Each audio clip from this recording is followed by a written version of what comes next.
Welcome friends. இப்போ ஸ்க்ரீனில் பார்த்துக்கும்போது சூப்பரான ஒரு வீடியோ தான் அப்படியே மேக் பண்ணதை பற்றி பார்க்க போகிறோம். வீடியோ வந்து ஸ்கிப் பண்ணாமல் பாருங்கள். சேனலுக்கு ஃபஸ்ட் டைம் இருக்கீங்கன்னா சேனலை சப்ஸ்கிரைப் பண்ணிவிட்டு வீடியோக்கும் ஒரு லைக் பண்ணிக்கோங்க. இப்போ வீடியோக்குள்ளே போகலாம்.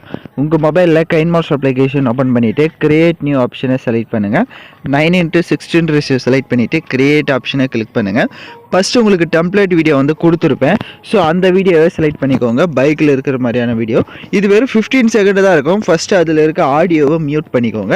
ஸோ இது வந்து 15 செகண்ட் இருக்கும். உங்களுக்கு எக்ஸ்ட்ரா வேணும் அப்படின்னா அந்த வீடியோ செலக்ட் பண்ணி லெஃப்ட் சைட் 3 டாட்டை கிளிக் பண்ணி கூட நீங்கள் டூப்ளிகேட் எடுத்து கூட நீங்கள் மறுபடியும் ஆட் பண்ணிக்கோங்க. இப்போ வீடியோவோட ஃபஸ்ட்டுக்கு வந்துடுங்க. லேயர் ஐக்கான கிளிக் பண்ணுங்கள். நீங்கள் எந்த ஃபோட்டோ வச்சு எடிட் பண்ணலான்னு இருக்கீங்களோ அந்த ஃபோட்டோவை எனி ஒன் ஃபோட்டோவை ஃபஸ்ட்டு செலக்ட் பண்ணுங்கள். அந்த ஃபோட்டோவோட டைம் டியூரேஷனும் வீடியோவோட எண்டிங் வரையும் ட்ராக் பண்ணிக்கோங்க.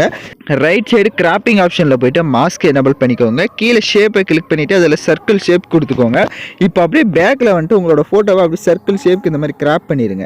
இப்போ ரைட் சைடு பாருங்கள் ஃபெதர் ஆப்ஷன் இருக்கும். அதை வந்து ஃபுல்லாக கூட இன்க்ரீஸ் பண்ணிக்கோங்க. உங்களுக்கு ஃபேஸ் வந்து கவர் ஆகிற அளவுக்கு இருந்தால் போதும். ஸோ பேக்ரவுண்டு தெரியலனா கூட பரவாயில்ல. கரெக்டாக அந்த மாதிரி ஃபேஸ் வந்து கவர் ஆகிற மாதிரி தெரியிறப்ப பேக்கில் வந்துடுங்க. இப்போ பேக்கில் வந்துட்டு அந்த ஃபோட்டோவை கொஞ்சம் ஜூம் பண்ணிவிட்டு இந்த மாதிரி மேலே வந்து செட் பண்ணிக்கோங்க. இப்போ நான் எப்படி செட் பண்ணியிருக்கேன்றதை பார்த்தீங்கன்னா தெரியும் உங்களுக்கு. ஸோ இந்த மாதிரி கரெக்டாக வந்து செட் பண்ணிட்டீங்க அப்படின்னா உங்களுக்கு கரெக்டாக அந்த ஃபோட்டோ வந்து இதாகிடும். இப்போ ரைட் சைடே ஸ்க்ரோல் பண்ணுங்கள். பிளெண்டிங் ஆப்ஷன் வரும். ஸோ இதில் வந்து ஆவரேஜ்ன்றதை கொடுத்துட்டிங்க அப்படின்னா உங்களுக்கு கரெக்டாக அதோட ஃபிட் ஆகிடும். அந்த ஸ்க்ரீனோட ஃபிட் ஆகிடும். ஸோ ஆவரேஜ் கொடுத்து பாருங்கள், இல்லைனா ஸ்க்ரீன் கொடுத்து பாருங்கள், இல்லைனா லைட்டின். இந்த 3 ஆப்ஷனில் உங்களுக்கு எந்த ஆப்ஷன் வந்து கரெக்டாக இருக்கோ நீங்கள் அதை வந்து செட் பண்ணிக்கோங்க. நான் வந்து ஆவரேஜே கொடுத்துக்கிறேன்.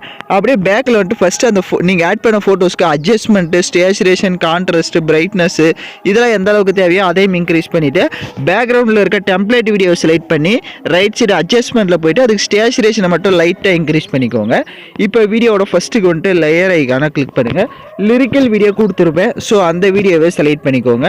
அதை செலக்ட் பண்ணிட்டு ரைட் சைடு ஸ்க்ரோல் பண்ணிங்கன்னா பிளெண்டிங் ஆப்ஷன் வரும். அதில் ஸ்க்ரீன் ஆப்ஷனை கொடுத்துருங்க. பேக்கில் வந்துட்டு ரைட் சைடு அட்ஜஸ்ட்மெண்ட்டில் ஸ்டேச்சுரேஷனை இன்க்ரீஸ் பண்ணிக்கோங்க.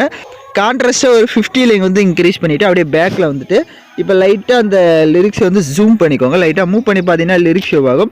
இப்போ அந்த லிரிக்ஸை வந்து இப்போ நான் எப்படி செட் பண்ணியிருக்கிறேனோ அந்த மாதிரி செட் பண்ணிக்கோங்க. இல்லைனா அந்த உங்கள் ஃபோட்டோவுக்கு கீழே கூட அந்த மாதிரி செட் பண்ணிக்கோங்க. இப்போ கரெக்டாக செட் பண்ணிட்டு லைட்டாக மூவ் பண்ணி பார்த்தீங்க அப்படின்னா உங்களுக்கு வீடியோ வந்து சூப்பராக வந்து ஷோ ஆகும். இப்போ வீடியோவோட ஃபஸ்ட்டுக்கு வந்துட்டு லேயர் ஐக்கான கிளிக் பண்ணுங்கள். பார்டர் பேஜ் கொடுத்துருப்பேன். அதை செலக்ட் பண்ணி அதை ஃபுல் ஸ்க்ரீன் கொடுத்துருங்க. அதோடைய டைம் டியூரேஷனே வீடியோவோட எண்டிங் வரையும் ட்ராக் பண்ணிக்கோங்க. எகைன் வீடியோவோட ஃபஸ்ட்டுக்கு வந்துடுங்க. ஸோ இப்போ வீடியோவுக்கு வந்து எந்த எஃபெக்ட்டுமே நம்ம வந்து ஆட் பண்ண போகிறதில்ல. உங்கள்கிட்ட ஏதாவது எஃபெக்ட் இருந்தால் நீங்கள் போட்டுக்கோங்க. இல்லைனா அப்படியே பிளாங்காக விட்டிங்கனாலே வீடியோ வந்து நல்லாயிருக்கும்.